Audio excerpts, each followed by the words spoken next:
Hello friends, स्वागत है आप सभी का हमारे channel all in one knowledge में। तो जान लेते हैं आज की ताज़ा खबर। चलिए चलते हैं हमारी पहली और बड़ी खबर की तरफ। जैसा आप सभी को पता है कि मध्य प्रदेश शासन स्कूल शिक्षा विभाग ने कोविड-19 के कारण होने वाली 12वीं की परीक्षा को स्थगित कर दिया था।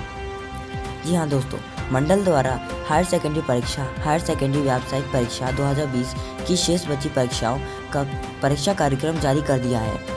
यह परीक्षाएं दिनांक 9/6/2020 से 15/6/2020 तक संचालित की जाएंगी।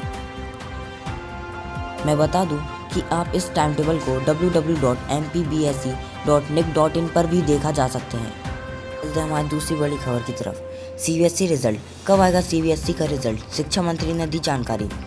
सीबीएसई की बची हुई परीक्षाओं का आयोजन उन स्कूलों में होगा जहां स्टूडेंट्स नामांकित हैं। स्टूडेंट्स अपने स्कूल में ही एग्जाम दे सकेंगे। इसकी जानकारी खुद मानव संसाधन विकास मंत्री रमेश पोखरियाल निशंक ने दूरदर्शन पर एक चर्चा के दौरान दी। कोरोना वायरस महामारी का प्रकोप जारी है और स्टूडेंट्स का ट्रैवल करना सुरक्षित नहीं है। ऐसे में स्टूडेंट्स की सेहत का ध्यान रखते हुए रमेश पोखरियाल निशंक ने एग्जाम सेंटर अलॉटमेंट को ख़त्म कर दिया। रमेश पोखरियाल ने कहा कि स्टूडेंट्स के स्कूलों पर ही एग्ज़ाम कराना उनके लिए न्यूनतम यात्रा सुनिश्चित करेगा। उन्होंने यह भी कहा कि परीक्षा के दौरान सोशल डिस्टेंसिंग का विशेष ध्यान रखना जाएगा। अब चलते हैं हमारी अगली बड़ी खबर की तरफ। सुपर साइक्लोन अम्फान आज दिखाएगा झारखंड में असर। सुपर साइक्लोन अम्फान बुधवार को पूरे राज्य में अपना असर दिखाएगा। इस चक्रवात का सबसे ज़्यादा प्रभाव संताल और कोलान में दिखेगा। इन इलाकों में तेज आंधी के साथ बारिश होने के अनुमान है। मौसम विभाग के पूर्वानुमान के मुताबिक अभी राज्य में इससे बड़ी क्षति की आशंका नहीं है। कोल्हान और संताल में हवा की रफ्तार 30 से 40 किलोमीटर प्रति घंटा हो सकती है। चलते हैं हमारी अगली बड़ी खबर की तरफ। रेल मंत्री के बाद रेलवे ने की पुष्टि, 1 जून से ट्रैक पर दौड़ेगी 200 यात्री ट्रेनें, जल्द जारी होगी लिस्ट।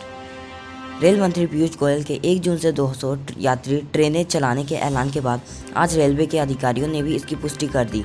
रेल मंत्री पीयूष गोयल ने मंगलवार 19 मई को एक ट्वीट कर 1 जून से 200 नॉन एसी स्पेशल ट्रेनें चलाने का ऐलान किया था।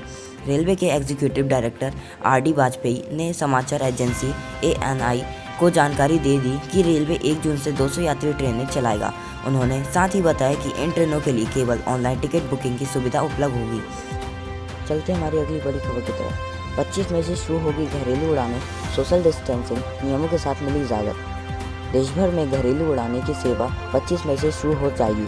नागरिक उड्डयन मंत्री हरदीप पुरी ने ट्वीट कर इस बात की जानकारी दी। लॉकडाउन के कारण राष्ट्रीय और अंतर्राष्ट्रीय उड़ानों पर पाबंदी लगी हुई है। हाल ही में सरकार ने रेल सेवा की फिर से शुरुआत की और अब घरेलू उड़ानें भी 25 मई यानी सोमवार से शुरू होंगी। हरदीप पुरी ने कहा कि सोमवार 25 मई 2020 से घरेलू उड़ानें शुरू हो जाएंगी। सभी एयरपोर्ट और एयरलाइन कंपनियां 25 मई से उड़ानें शुरू करने के लिए तैयार रहें। यात्रियों के लिए SOP भी जारी किया जा रहा है।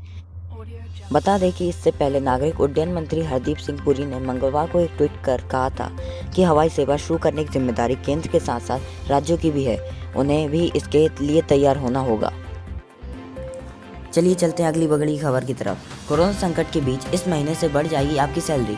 सरकार लागू कर रही है नियम।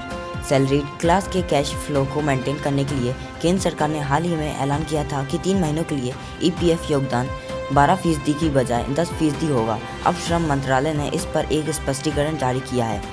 नई दिल्ली, न्यू EPF रूल्स। केंद्र सरकार ने कर्मचारी भविष्य निधि EPF योगदान नियम में 3 महीनों के लिए बदलाव किया।